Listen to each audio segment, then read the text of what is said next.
तो क्या पूछ रहा है आज का आपका पहला प्रश्न है, अंतिम मुगल शासक बहादुर शाह जफर की मृत्यु कहाँ हुई थी? हिस्ट्री का क्वेश्चन है और मोस्ट इंपोर्टेंट क्वेश्चन है। कई बार आपसे ये क्वेश्चन जो है वो पूछा जाता है एग्जाम में। तो क्या पूछा है यहाँ पे, अंतिम मुगल शासक बहादुर शाह जफर की मृत्यु कहाँ हुई थी? Option A Delhi, Rangoon, Agra या ग्वालियर।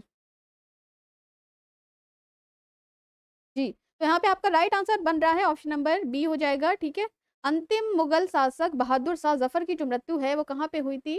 रंगून में हुई थी। कहाँ पर? रंगून आपका यहाँ पर राइट आंसर हो जाएगा। जी, उन्हें बंदी बना के रंगून ले जाया गया, जहाँ उन्होंने बंदी के रूप में अपना दम तोड़ दिया था रंगून में। ठीक है जी, और रंगून में ही इनकी कब्र को दफनाया गया था। ऑप्शन नंबर यहाँ पे बी राइट है। चलेंगे नेक्स्ट क्वेश्चन पे।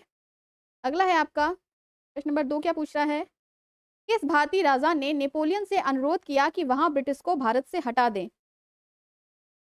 किस भारतीय राजा ने नेपोलियन से अनुरोध किया कि वह ब्रिटिश को भारत से हटा दें? ऑप्शन है झांसी की रानी, सेकंड नंबर है आपका जय सिंह, थर्ड शिवाजी और फोर्थ है आपका टीपू सुल्तान। तो क्या राइट आंसर हो जाएगा यहाँ पे? जी, तो यहाँ पे आपका जो राइट आंसर हो रहा है ऑप्शन नंबर 4 हो रहा है। ठीक है, क्या है, यानी ऑप्शन नंबर डी आपका यहाँ पर राइट है, टीपू सुल्तान। टीपू सुल्तान यहाँ आपका राइट आंसर हो जाएगा। टीपू सुल्तान ने अंग्रेजों को भारत से भगाने के लिए नेपोलियन से मदद मांगी थी। ठीक है, किससे? नेपोलियन से मदद मांगी थी। किसने? टीपू सुल्तान से, अंग्रेजों को भारत से हटाने के लिए। चलेंगे नेक्स्ट क्वेश्चन पे। अगला क्वेश्चन यहाँ पे प्रश्न नंबर 3 आपसे पूछा जा रहा है, बक्सर का युद्ध किस किस के बीच हुआ था? ऑप्शन है मीर कासिम और अंग्रेज, अंग्रेज और सिराजुद्दौला, अंग्रेज और कुंवर सिंह या इनमें से कोई नहीं। सही, बक्सर का युद्ध। क्या होगा राइट आंसर यहाँ पे? जी, तो यहाँ पे राइट आंसर आपका बन रहा है ऑप्शन नंबर ए। बक्सर का जो युद्ध है ये हुआ था मीर कासिम और अंग्रेजी सेना के मध्य। किसके मध्य? मीर कासिम। 1764 में। कब हुआ था? 1764 में मीर कासिम और अंग्रेजी सेना के मध्य हुआ था बक्सर की लड़ाई, बक्सर का जो युद्ध। ठीक है, ऑप्शन नंबर ए यहाँ पर राइट हो रहा है। आगे बढ़ेंगे नेक्स्ट क्वेश्चन पे। प्रश्न नंबर 4 आपसे पूछा जा रहा है, पुर्तगाली यात्री वास्को डिगामा का कालीकट आने पे भव्य स्वागत करने वाले भारतीय राजा का नाम बताइए। पुर्तगाली यात्री वास्को डिगामा था, ये 1498 में समुद्री रास्ते की खोज करते हुए कालीकट आया था। तो इसमें पूछ रहा है कि जब वो कालीकट आया था तो किस भारतीय राजा ने उसका बहुत बहुत स्वागत किया था? तो यहाँ पे ऑप्शन नंबर आपका बी राइट हो जाएगा। क्या हो जाएगा? बी राइट हो जाएगा, जमोरिन। जमोरिन आपका यहाँ पर राइट आंसर है। ठीक है जी, पुर्तगाली पहले यूरोपीय थे जिन्होंने भारत तक सीधे समुद्र के मार्ग की खोज की थी और 20 मई 1948 को पुर्तगाली नाविक वास्को डिगामा कालीकट पहुंचा था। जी, और स्थानीय राजा जमोरिन ने उसका बहुत स्वागत किया था। ऑप्शन नंबर बी राइट है यहाँ पे। चलेंगे नेक्स्ट क्वेश्चन पे। प्रश्न नंबर 5 आपसे पूछा जा रहा है, बहमनी राज्य का संस्थापक कौन था? बहमनी राज्य का संस्थापक अलाउद्दीन हसन, फिरोज शाह, महमूद गवा या आसन खां। जी, तो बहमनी राज्य के संस्थापक की बात करें तो बहमनी साम्राज्य का संस्थापक ऑप्शन नंबर ए आपका यहाँ पर राइट हो जाएगा। क्या हो जाएगा? ऑप्शन नंबर ए राइट है, अलाउद्दीन हसन बहमन शाह। पूरा नाम है अलाउद्दीन हसन बहमन शाह। ठीक है, ये थे आपके बहमनी राज्य के संस्थापक। ऑप्शन नंबर ए आपका यहाँ पर राइट हो रहा है, जिन्हें जफर खान के नाम से भी जाना जाता है। किस नाम से? जफर खान के नाम से भी जाना जाता है। 5 का ए आंसर यहाँ पर राइट आंसर हो जाएगा। जी, चलेंगे नेक्स्ट क्वेश्चन पे। अगला है यहाँ पे प्रश्न नंबर 6। क्या पूछ रहा है, भारत में चिश्ती आंदोलन को किसने संस्थापित किया? भारत में चिश्ती आंदोलन को किसने स्थापित किया? ऑप्शन है निजामुद्दीन औलिया, शेख मोइनुद्दीन चिश्ती, सलीम चिश्ती या हमीलुद्दीन नागौरी। क्या होगा राइट आंसर? चिश्ती संप्रदाय या चिश्ती आंदोलन की स्थापना किसने की? भारत में चिश्ती आंदोलन या चिश्ती संप्रदाय की जो स्थापना का श्रेय है ये ऑप्शन नंबर बी राइट हो जाएगा, शेख मोइनुद्दीन चिश्ती को जाता है। किसको जाता है? इसका जो राइट आंसर है वो ऑप्शन नंबर बी है, शेख मोइनुद्दीन चिश्ती को जाता है आपको भारत में चिश्ती आंदोलन का संस्थापक। जी, चलेंगे नेक्स्ट क्वेश्चन पे। अगला है आपका, क्या पूछ रहा है, श्रृंगेरी, बद्रीनाथ, द्वारका और पुरी क्या थे ये? श्रृंगेरी, बद्रीनाथ, द्वारका और पुरी थे रामानुज द्वारा, आदि शंकराचार्य द्वारा, एकनाथ द्वारा या अशोक द्वारा 4 मठ स्थापित किए थे। किसके द्वारा स्थापित किए गए थे? तो ऑप्शन नंबर बी आपका राइट हो जाएगा, आदि गुरु शंकराचार्य द्वारा 4 मठ जो स्थापित किए गए थे वो थे आपके श्रृंगेरी, बद्रीनाथ, द्वारका और पुरी। ठीक है, ऑप्शन नंबर यहाँ पे क्या हो जाएगा? बी राइट हो जाएगा। बी यहाँ पर राइट आंसर है आपका। चलेंगे नेक्स्ट क्वेश्चन पे। प्रश्न नंबर 8 यहाँ पे आपका हो रहा है, चौसा की लड़ाई में शेर शाह को किसने हराया था? चौसा की लड़ाई में शेर शाह को किसने हराया था? इब्राहिम लोदी, मोहम्मद लोदी, जहांगीर या हुमायूं? बताइए। तो ये जो युद्ध है, चौसा का युद्ध या चौसा की लड़ाई मान लीजिए, ये 26 जून कब हुआ था, ध्यान रखिएगा, 26 जून 1539 को बिहार के बक्सर जिले के चौसा गांव के पास हुआ था। किस किस के मध्य? शेरशाह सूरी और हुमायूं। सूरी साम्राज्य के संस्थापक शेरशाह सूरी और मुगल सम्राट हुमायूं के मध्य हुआ था, जिसमें शेरशाह के द्वारा हुमायूं को हरा दिया गया था। ऑप्शन नंबर डी आपका राइट है। क्या है? ऑप्शन नंबर डी आपका यहाँ पर राइट हो रहा है। ठीक है जी, हुमायूं को हरा दिया गया था। चलेंगे नेक्स्ट क्वेश्चन पे। अगला रहने वाला है यहाँ पे, निम्नलिखित में से कौन सा महासागर अंग्रेजी अक्षर एस के आकार जैसा है? ऑप्शन ए है आर्कटिक महासागर, बी हिंद महासागर, सी अटलांटिक महासागर या डी प्रशांत महासागर। एस के आकार का महासागर आपसे पूछा जा रहा है। कौन से महासागर का आकार जो है ये अंग्रेजी भाषा के एस के अक्षर का है? तो यहाँ पे ऑप्शन नंबर क्या राइट हो जाएगा? ऑप्शन नंबर सी राइट है, अटलांटिक महासागर। ठीक है, क्या है? ऑप्शन नंबर सी यहाँ पर राइट हो जाएगा। अटलांटिक महासागर जो है इसका जो आकार है वो इंग्लिश का जो कैपिटल अक्षर है एस, एस के आकार का होता है। ठीक है जी, आगे बढ़ेंगे नेक्स्ट क्वेश्चन पे। अगला प्रश्न क्या कह रहा है यहाँ पे? प्रश्न नंबर 10 है आपका, प्रशांत महासागर में अंध महासागर को जोड़ने वाली नहर कौन सी है? प्रशांत महासागर में अंध महासागर को जोड़ने वाली नहर कौन सी है? ऑप्शन है आपका सुएज, मलक्का, 3 पनामा या 4 है आपका जिब्राल्टर। क्या होगा right answer? Option A B C D क्या हो जाएगा? तो यहाँ पे प्रशांत महासागर को अंध महासागर से जोड़ने वाली नहर ऑप्शन नंबर सी है आपका पनामा। क्या है? ऑप्शन नंबर सी आपका राइट हो जाएगा, पनामा नहर। ठीक है, पनामा यहाँ आपका राइट आंसर हो रहा है। चलेंगे नेक्स्ट क्वेश्चन पे। अगला क्या पूछ रहा है? एल नीनो है, एल नीनो है एक गर्म समुद्री धारा, एक चक्रवात, एक पक्षी या अफ्रीका का एक जंगल। क्या है अल नीनो? क्या होगा राइट आंसर यहाँ पे? अल नीनो है एक गर्म समुद्री धारा, एक चक्रवात, एक पक्षी या अफ्रीका में एक जल धारा। तो अल नीनो जो है वो ऑप्शन नंबर ए राइट हो जाएगा, एक गर्म समुद्री धारा है। क्या है? एक गर्म समुद्री धारा। ऑप्शन नंबर 11 का ए राइट हो जाएगा। अल नीनो जो है वो एक गर्म समुद्री धारा है। चलेंगे नेक्स्ट क्वेश्चन पे। अगला रहने वाला है यहाँ पे, लोहे की खोज उत्तर प्रदेश के किस जनपद में हुई है? लोहे की खोज उत्तर प्रदेश के किस जनपद में हुई है? ऑप्शन है आपका वाराणसी, लखनऊ, मेरठ या मुरादाबाद। क्या होगा राइट आंसर? लोहे की खोज, यहाँ जो राइट आंसर हो जाएगा लोहे की खोज जो है ऑप्शन नंबर ए है, वाराणसी आपका राइट आंसर है। ठीक है, वाराणसी यहाँ पर आपका राइट आंसर है जी। लोहे की खेल जो है वो उत्तर प्रदेश के वाराणसी जिले में हुई है। चलेंगे नेक्स्ट क्वेश्चन पे। अगला क्या पूछा है यहाँ आपसे, ऋषि पत्तन या मृगदाव का आधुनिक नाम क्या है? ऋषि पतन या मृगदाव का आधुनिक नाम क्या है?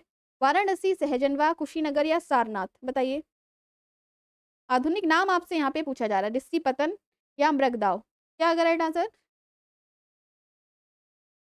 यहाँ पे right answer option number D हो जाएगा, सारनाथ। ठीक है, ऋषि पतन या मृगदाव का जो आधुनिक नाम है वो आपका क्या है? सारनाथ आपका यहाँ पर आधुनिक नाम हो जाएगा। चलेंगे नेक्स्ट क्वेश्चन पे। अगला है सिराज ए हिंद, सिराज ए हिंद किस नगर को कहा जाता है? ऑप्शन है कानपुर, बी जौनपुर, सी लखनऊ या डी वाराणसी। क्या होगा राइट आंसर यहाँ पे? जल्दी से बता दीजिए। 14 का क्या राइट आंसर है? सिराज ए हिंद। तो सिराज ए हिंद जो है ऑप्शन नंबर बी होगा, जौनपुर। जौनपुर को बोला जाता है। सिराज ए हिंद किस नगर को कहा जाता है? ऑप्शन नंबर बी आपका यहाँ पर राइट हो जाएगा, जौनपुर को कहा जाता है जी। स्थापना किसने की थी? फिरोज शाह तुगलक के द्वारा इसकी स्थापना की गई थी, ध्यान रखिएगा। फिरोज शाह तुगलक के द्वारा इसकी स्थापना की गई थी जी। और इनका नाम जो है वो मोहम्मद बिन तुगलक की स्मृति में रखा गया था, जिनका असली नाम जो था वो जौना खा था। चलेंगे नेक्स्ट क्वेश्चन पे। क्वेश्चन नंबर 15 आपसे पूछ रहा है, अयोध्या की बाबरी मस्जिद का निर्माण किसने करवाया? औरंगजेब, मीर बकी, जहांगीर या इनमें से कोई नहीं। बताइए, अयोध्या की जो बाबरी मस्जिद है इसका निर्माण किसके द्वारा करवाया गया है? तो यहाँ पे राइट आंसर हो जाएगा ऑप्शन नंबर बी। ठीक है, मीर बकी के द्वारा। अयोध्या की जो बाबरी मस्जिद है इसका निर्माण मीर बकी, जो कि वहां का सूबेदार बना दिया गया था, उसके द्वारा करवाया गया था। ठीक है, ऑप्शन नंबर बी राइट है। चलेंगे नेक्स्ट क्वेश्चन पे। अगला प्रश्न आपसे पूछा जा रहा है, भारतीय संविधान की प्रस्तावना की भाषा को किस देश से लिया गया है? अमेरिका, कनाडा, ऑस्ट्रेलिया या आयरलैंड। भारतीय संविधान की प्रस्तावना की भाषा। ऑप्शन है अमेरिका, बी कनाडा, सी ऑस्ट्रेलिया या डी आयरलैंड। तो यहाँ आपका राइट आंसर हो जाएगा ऑप्शन नंबर सी, ऑस्ट्रेलिया। ठीक है, भारतीय संविधान की प्रस्तावना की जो भाषा है ये ऑस्ट्रेलिया से ली गई है। कहाँ से? ऑस्ट्रेलिया के संविधान से ली गई है। चलेंगे नेक्स्ट क्वेश्चन पे। अगला प्रश्न यहाँ पे पूछा जा रहा है, निम्न में से किसने भारतीय संविधान की प्रस्तावना को संविधान की कुंजी का नोट कहा था? ऑप्शन है Ernest Barker, Jawaharlal Nehru, doctor Ambedkar या नेल्सन मंडेला। यहाँ पे राइट आंसर होगा option number A, Ernest Barker. ठीक है, संविधान की कुंजी का नोट जो है भारतीय संविधान की प्रस्तावना को अर्नेस्ट बारकर के द्वारा कहा गया था। ठीक है जी। चलेंगे नेक्स्ट क्वेश्चन पे। अगला प्रश्न आने वाला है यहाँ पे, अनुच्छेद 5 से लेकर 11 तक का संबंध किससे है? संघ और राज्य क्षेत्रों से, मौलिक अधिकार, नागरिकता या निम्न में से कोई नहीं। अनुच्छेद 5 से लेकर 11 तक का संबंध जो है ऑप्शन नंबर सी आपका राइट हो जाएगा, नागरिकता से संबंध है। किसका? नागरिकता से संबंध है आपका। भाग 2, संविधान के भाग 2 में नागरिकता शामिल है और अनुच्छेद 5 से लेकर 11 तक। नेक्स्ट क्वेश्चन रहने वाला है यहाँ पे, केंद्रीय सूचना आयोग की स्थापना कब की गई थी? 2010, 2005, 2001 या 1991। केंद्रीय सूचना आयोग का गठन या स्थापना की बात करें तो यहाँ ऑप्शन नंबर 19 का जो है बी राइट है। ठीक है, 2005 में हुई थी। 12 क्या हुई थी? 12 अक्टूबर। ठीक है, 12 अक्टूबर सन 2005 में हुई थी केंद्रीय सूचना आयोग की स्थापना। जी, चलेंगे नेक्स्ट क्वेश्चन पे। अगला है, निम्न में किस अनुच्छेद के अंतर्गत केंद्रीय सूचना आयोग की स्थापना की बात कही गई है? अनुच्छेद 280, अनुच्छेद 125, अनुच्छेद 79 या उनमें से कोई नहीं। किस अनुच्छेद के तहत बताइए? केंद्रीय सूचना आयोग जो है वो किस अनुच्छेद के तहत? यहाँ पे राइट आंसर होगा अनुच्छेद 79। ठीक है, ऑप्शन नंबर सी है, अनुच्छेद 79 के तहत केंद्रीय सूचना आयोग की स्थापना की बात जो है वो कही गई है। चलेंगे नेक्स्ट क्वेश्चन पे। अगला रहने वाला है, संविधान के किस अनुच्छेद में यह कहा गया है कि सभी सार्वजनिक स्थान सभी नागरिकों के लिए खुले हुए हैं? अनुच्छेद 15(2), अनुच्छेद 16(2), अनुच्छेद 17 या अनुच्छेद 18। क्या होगा राइट आंसर यहाँ पे? जी, यहाँ पे ऑप्शन नंबर ए हो जाएगा, अनुच्छेद 15। अनुच्छेद 15 के तहत, ठीक है, अनुच्छेद 15(2) के तहत ये बोला गया है कि सभी सार्वजनिक स्थान जो हैं वो सभी नागरिकों के लिए खुले हुए हैं। चलेंगे नेक्स्ट क्वेश्चन पे। अगला है आपका प्रश्न नंबर 22, राष्ट्रीय महिला आयोग की पहली अध्यक्षा कौन थी? ऑप्शन ए है मोहिनी गिरी, बी पूर्णिमा अडवाणी, सी गिरिजा व्यास या डी जयंती पटनायक। तो बात करते हैं अगर हम राष्ट्रीय महिला आयोग की पहली अध्यक्षा, तो ये ऑप्शन नंबर डी आपका यहाँ पर बन रहा है, जयंती पटनायक। ठीक है, 31 जनवरी 1992 ईस्वी को भारतीय संविधान के प्रावधानों के तहत राष्ट्रीय महिला आयोग की स्थापना की गई थी और पहली जो महिला अध्यक्ष बनी थी वो जयंती पटनायक बनी थी। जी, चलेंगे नेक्स्ट क्वेश्चन पे। अगला है 23 यहाँ पर, निम्नलिखित राज्य में चुनाव आयोग की अध्यक्षता करने वाली पहली भारतीय महिला कौन सी है?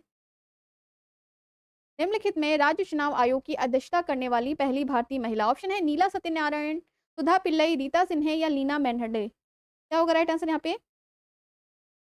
राज्य चुनाव आयोग की अध्यक्षता करने वाली पहली भारतीय महिला, यहाँ पे जो राइट आंसर हो जाएगा ऑप्शन नंबर ए होगा, नीला सत्यनारायण। ठीक है, नीला सत्यनारायण जो है वो राज्य चुनाव आयोग की अध्यक्षता करने वाली पहली भारतीय महिला बनाई गई थी। जी, चलेंगे नेक्स्ट क्वेश्चन पे। अगला है यहाँ पे, वे पदार्थ जो जलकर ऊष्मा प्रदान करते हैं कहलाते हैं? ए कोयला, बी ज्वालक, सी ऊष्मादायक या डी ईंधन। क्या कहलाते हैं? क्या होगा राइट आंसर 24 का? तो ऑप्शन नंबर डी यहाँ पर आपका राइट हो जाएगा। ठीक है, वे पदार्थ जो जलकर ऊष्मा प्रदान करते हैं ईंधन कहलाते हैं। क्या कहलाते हैं? ईंधन कहलाते हैं। ऑप्शन नंबर डी आप सभी का यहाँ पर राइट है। चलेंगे नेक्स्ट क्वेश्चन पे। अगला है, नॉर्मल ब्यूटेन तथा आइसोब्यूटेन का द्रवित किया हुआ मिश्रण क्या कहलाता है? जल gas, coal gas, producer gas या द्रवित पेट्रोलियम गैस। क्या होगा राइट आंसर यहाँ पे? नॉर्मल ब्यूटेन तथा आइसोब्यूटेन का द्रवित किया हुआ जो मिश्रण है, तो यहाँ पे ऑप्शन नंबर डी आपका 25 का राइट हो जाएगा, द्रवित पेट्रोलियम गैस। क्या कहलाता है? द्रवित पेट्रोलियम गैस कहलाता है आपका। ठीक है, 25 का जो है वो डी आंसर राइट है। आगे बढ़ेंगे नेक्स्ट क्वेश्चन पे। अगला है, सुरक्षा की दृष्टि से खाना पकाने वाली जो एलपीजी गैस है उस सिलेंडर में क्या भरकर गैस को गंधयुक्त बनाया जाता है? हीलियम, अमोनिया, मरकैप्टन या डी ईथर? बताइए। सुरक्षा की दृष्टि से खाना पकाने वाली जो एलपीजी गैस है उसे गंधयुक्त बनाने के लिए उसमें क्या मिलाया जाता है? हीलियम, अमोनिया, मरकैप्टन या ईथर? क्या होगा राइट आंसर? यहाँ पे राइट आंसर होगा option number C, mercaptan. Mercaptan मिलाया जाता है जिससे उसकी महक जो है वो अलग ही प्रकार से आती है और आप लोगों को पता चल जाती है कि गैस जो है वो क्या हो रही है, लीक हो रही है। ऑप्शन नंबर सी आपका यहाँ पर राइट हो जाएगा, मरकैप्टन। चलेंगे नेक्स्ट क्वेश्चन पे। अगला क्वेश्चन रहने वाला है, सीएनजी को पारिस्थितिकी मैत्रीपूर्ण क्यों कहा जाता है? हाइड्रोजन अत्यंत कम मात्रा में हो, इसका मुख्य घटक ईथेन हो, इसमें कार्बन मोनोऑक्साइड की बहुत कम होती है मात्रा, इसमें होने वाले गैस पूर्ण रूप से जलते नहीं है, उत्सर्जन बहुत कम होता है। इसमें ऑप्शन नंबर सी आपका राइट हो जाएगा। ठीक है, इसमें कार्बन मोनोऑक्साइड की जो मात्रा होती है वो बहुत ही कम होती है, इसलिए सीएनजी को पारिस्थितिकी मैत्रीपूर्ण कहा जाता है। जी चलेंगे नेक्स्ट क्वेश्चन पे। अगला रहने वाला है, पोलोनियम की खोज किसने की थी? पोलोनियम की खोज किसने की थी? ऑस्टन, मैरी क्यूरी, जोलियट या आइटीन क्यूरी? यहाँ पे राइट आंसर हो जाएगा पोलोनियम जो है इसकी खोज ऑप्शन नंबर सी है, मैरी क्यूरी के द्वारा की गई है। मैरी क्यूरी और उनके पति पीरे क्यूरी के द्वारा 1898 में की गई है। ठीक है, 1898 में। ऑप्शन नंबर यहाँ पे 28 का बी है। चलेंगे नेक्स्ट क्वेश्चन पे। अगला प्रश्न क्या पूछा है यहाँ पे 29। रक्त कोशों में मनुष्य का रक्त किस रसायन के साथ मिलाकर रखा जाता है? सोडियम नाइट्रेट व डेक्सट्रेट, सोडियम व ऑक्सीजन, ऑक्सीजन व क्लोरीन या पोटेशियम और क्लोराइड? क्या होगा राइट आंसर? यहाँ पे ऑप्शन नंबर ए आपका राइट हो जाएगा, सोडियम नाइट्रेट व डेक्सट्रेट। रक्त कोशों यानी ब्लड बैंक में मनुष्य का रक्त जो है वो सोडियम नाइट्रेट व डेक्सट्रेट के साथ मिलाकर रखा जाता है जिससे रक्त जो है वो खराब ना हो। ठीक है, ऑप्शन नंबर ए है आपका। चलेंगे नेक्स्ट क्वेश्चन पे। अगला है, निम्न में से कौन सी धातु नाइट्रोजन से जलती है? सोडियम, कैल्शियम, मैग्नीशियम या प्लेटिनम? क्या होगा राइट आंसर? कौन सी धातु जो होती है वो नाइट्रोजन से जलती है? Option A, B, C, D. तो यहाँ पे 30 का जो है वो सी राइट आंसर हो जाएगा, मैग्नीशियम। ठीक है, मैग्नीशियम जो है ये आपकी धातु होती है किससे? नाइट्रोजन से जलती है। ऑप्शन में सी राइट है यहाँ पे। चलेंगे नेक्स्ट क्वेश्चन पे। अगला रहने वाला है, निम्न में किस धातु की अधिक मात्रा की उपस्थिति के कारण मनुष्य को सिडोरिसिस नामक बीमारी हो जाती है? ऑप्शन ए है लोहा, बी तांबा, सी सोडियम या डी पोटेशियम? क्या होगा राइट आंसर यहाँ पे? इस धातु की उपस्थिति के कारण मनुष्य को सिडोरिसिस नामक बीमारी हो जाती है। तो यहाँ पे ऑप्शन नंबर ए राइट हो जाएगा, लोहे। लोहे की अधिक मात्रा में लोहे की अधिक मात्रा के कारण मनुष्य को सिडोरिसिस नामक बीमारी जो है वो हो जाती है। चलेंगे नेक्स्ट क्वेश्चन पे। अगला क्या पूछा है यहाँ पे, किस आंदोलन को लोकप्रिय बनाने हेतु बच्चों ने वानर सेना तथा लड़कियों ने मंजरी सेना का गठन किया था? ऑप्शन ए असहयोग, बी खिलाफत, सी सविनय अवज्ञा या डी साइमन कमीशन के विरोध में? तो यहाँ पे जो आपका राइट आंसर होगा वो ऑप्शन नंबर सी हो जाएगा, सविनय अवज्ञा आंदोलन। ठीक है, वानर सेना तथा मंजरी सेना का जो संबंध है ये आपका सविनय अवज्ञा आंदोलन से है। ऑप्शन नंबर सी आपका राइट हो जाएगा। जी चलेंगे नेक्स्ट क्वेश्चन पे। अगला क्या पूछा है यहाँ पे, हनुक्का त्योहार किस धर्म का अभिन्न अंग है? हनुक्का त्योहार ईसाई धर्म, पारसी धर्म, इस्लाम या यहूदी धर्म? बताइए, हनुक्का किस धर्म का एक त्योहार है? यहाँ पे ऑप्शन नंबर डी आपका राइट हो जाएगा। ठीक है, यहूदी धर्म। हनुक्का त्योहार जो है ये यहूदी धर्म का एक अभिन्न अंग है। ठीक है जी, चलेंगे नेक्स्ट क्वेश्चन पे। अगला है, यहाँ से करंट अफेयर आज के स्टार्ट हो रहे हैं।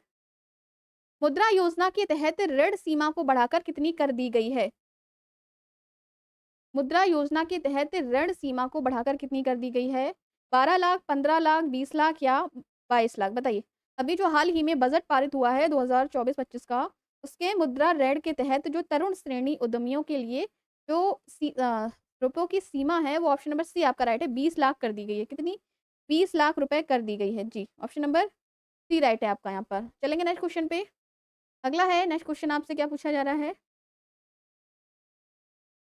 कृष्णन वेंकट सुब्रमण्यम को हाल ही में किस बैंक का सीईओ और एमडी नियुक्त किया है?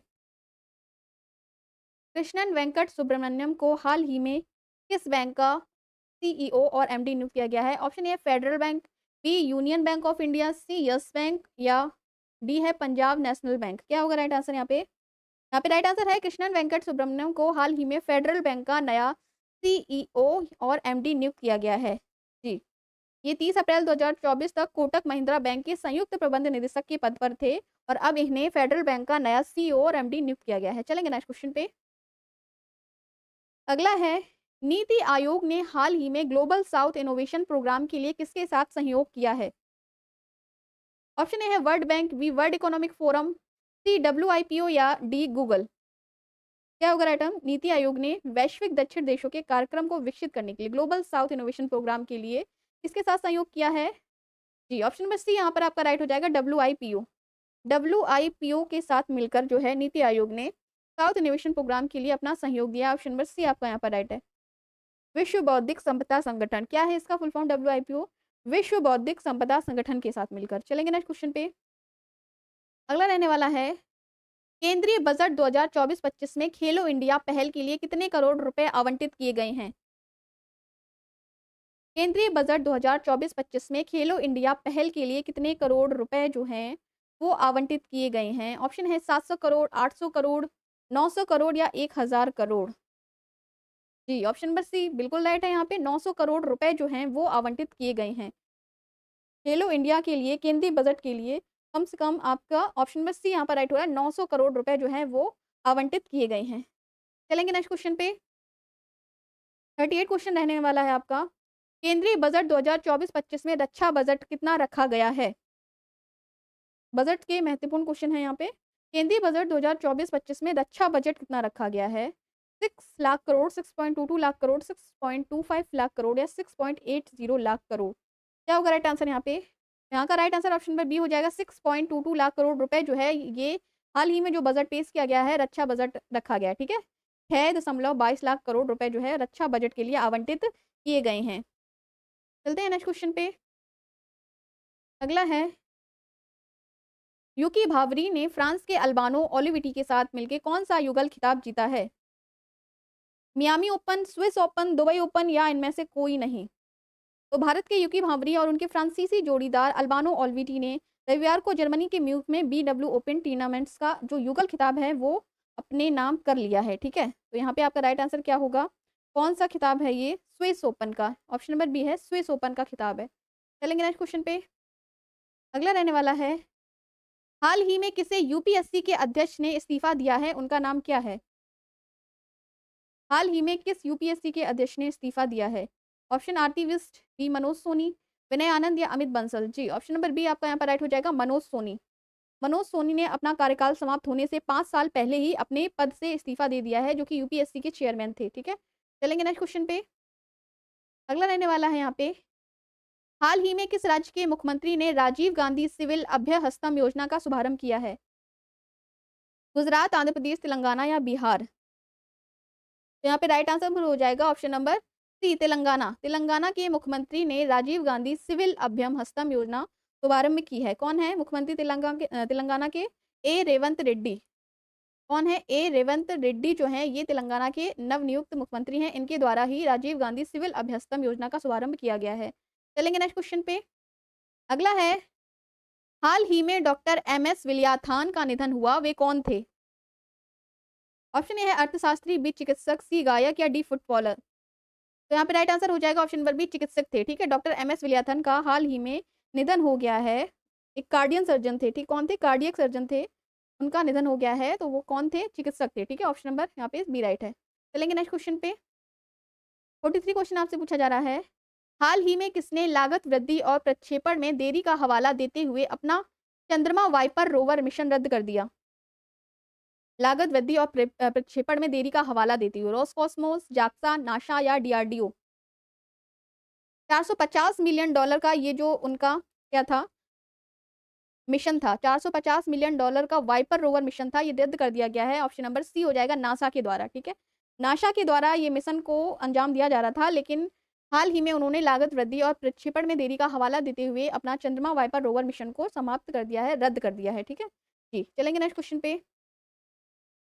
अगला रहने वाला है, हाल ही में PGIMER भारत का पहला चिकित्सा संस्थागत संग्रहालय कहाँ स्थापित किया गया है? आगरा, चंडीगढ़, पटना या कोलकाता। PGIMER का पहला चिकित्सा संस्थागत स्थापित कहाँ किया गया है, ये पूछ रहा है। ऑप्शन नंबर यहाँ पे राइट हो जाएगा, चंडीगढ़ में स्थापित किया गया है। ठीक है, PGI में चंडीगढ़ में देश का पहला चिकित्सा संग्रहालय बनेगा। ठीक है, कहाँ पर? चंडीगढ़। ऑप्शन नंबर यहाँ पे बी राइट हो रहा है। अगला आने वाला है, हाल ही में कौन भारतीय कृषि को डेटा आधारित बनाने के लिए टूल लॉन्च करेगा? ड्रोन सिटी, गूगल, स्केलर या टाटा टेक्नोलॉजी? हाल ही में कौन भारतीय कृषि को डेटा आधारित बनाने के लिए कौन सा टूल जो है वो टूल लॉन्च करेगा? ऑप्शन ए है drone city, B Google, C Scaler या डी टाटा टेक्नोलॉजी? क्या होगा राइट आंसर यहाँ पे?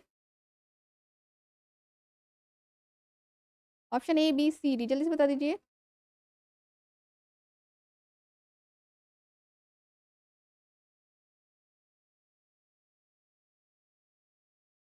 ऑप्शन नंबर यहाँ पे हो जाएगा बी, ठीक है, गूगल। गूगल यहाँ आपका राइट आंसर है। चलेंगे नेक्स्ट क्वेश्चन पे। अगला है, हाल ही में उत्तर प्रदेश को $1 ट्रिलियन की अर्थव्यवस्था बनाने के लिए किसने लक्ष्य और प्रयासों पे पुस्तक का विमोचन किया है? उत्तर प्रदेश को $1 ट्रिलियन की अर्थव्यवस्था। Option number C Nirmala Sitharaman, Anupriya Patel, Suresh Khanna या धर्मेंद्र प्रधान? पुस्तक किसने लॉन्च की है ये आपसे पूछा जा रहा है। ए, बी, सी, डी, क्या होगा राइट आंसर यहाँ पे? $1 ट्रिलियन का लक्ष्य रखते हुए किसने जो है वो पुस्तक लॉन्च की है? ऑप्शन नंबर यहाँ पे राइट हो जाएगा ए, निर्मला सीतारमण, ठीक है। क्या हो जाएगा? निर्मला सीतारमण यहाँ आपका राइट आंसर हो जाएगा। किसने?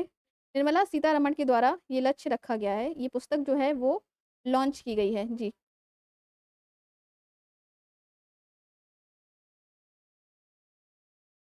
इसका जो राइट आंसर है ऑप्शन नंबर सी हो जाएगा, ठीक है, सुरेश खन्ना। निर्मला सीतारमण ने क्या किया है? केंद्रीय बजट को लॉन्च किया है और ये जो पुस्तक है ये सुरेश खन्ना द्वारा, इसके द्वारा सुरेश खन्ना द्वारा इस पुस्तक का विमोचन किया गया। ऑप्शन नंबर सी राइट है यहाँ पे। क्या राइट है? ऑप्शन नंबर सी राइट हो जाएगा, सुरेश खन्ना के द्वारा। सुरेश खन्ना के द्वारा हाल ही में उत्तर प्रदेश के $1 ट्रिलियन की अर्थव्यवस्था बनाने के लिए लक्ष्य और प्रयासों का विमोचन किया गया है। चलेंगे नेक्स्ट क्वेश्चन पे। अगला है, हाल ही में कैग गिरीश चंद्र मुर्मू ने कहा international centre for audit for local governance का उद्घाटन किया है? तो यहाँ पे comptroller and audit general Girish Chandra Murmu के द्वारा, ऑप्शन नंबर क्या है? गुजरात आपका राइट हो जाएगा। गुजरात में हाल ही में international centre for audit for local governance का उद्घाटन किया है। कहाँ पर? गुजरात में जी। नेक्स्ट रहने वाला है आपका, हाल ही में किसके द्वारा लिखित पुस्तक power with in the leadership legacy of Narendra Modi का विमोचन किया है? कौन सी पुस्तक है? Power with in the leadership legacy of Narendra Modi. इस पुस्तक का विमोचन किसके द्वारा किया गया है? तो ऑप्शन नंबर बी आपका राइट हो जाएगा, डॉक्टर आर बाल सुब्रमण्यम के द्वारा। किसके द्वारा? डॉक्टर आर बाल सुब्रमण्यम के द्वारा। चलेंगे नेक्स्ट क्वेश्चन पे। अगला है 49 क्वेश्चन। 23 जुलाई 2024 को अपना लगातार सातवें निर्मला सीतारमण द्वारा एक नया कीर्तिमान जो है वो स्थापित किया गया है। ऑप्शन नंबर आपका राइट आंसर हो रहा है सी जी। चलेंगे नेक्स्ट क्वेश्चन पे। अगला और आज का ये लास्ट क्वेश्चन रहने वाला है, वित्त वर्ष 2024-25 के लिए नई आयकर व्यवस्था के तहत वेतनभोगी कर्मचारियों के लिए एक नई मानक कटौती क्या कर दी गई है? तो यहाँ पे ऑप्शन है 50,000, बी है आपका 60,000, सी 75,000 या डी 90,000। तो यहाँ जो आपका राइट आंसर बन जाएगा वो बनेगा ऑप्शन नंबर सी 75,000। 50,000 से बढ़ाकर तो वेतनभोगी कर्मचारियों के लिए नई मानक कटौती जो है वो 75,000 कर दी गई है। ऑप्शन नंबर सी आपका यहाँ पर राइट आंसर है, ठीक है। आज के जो ये टॉप 50 क्वेश्चन थे जिसमें mix GK plus current affair था, ठीक है। तो आज की क्लास जो है वो हम यहीं पे समाप्त करने जा रहे हैं और चलते हैं, फिर मिलेंगे कल की क्लास में। तब तक के लिए सभी को नमस्कार, take care and good bye.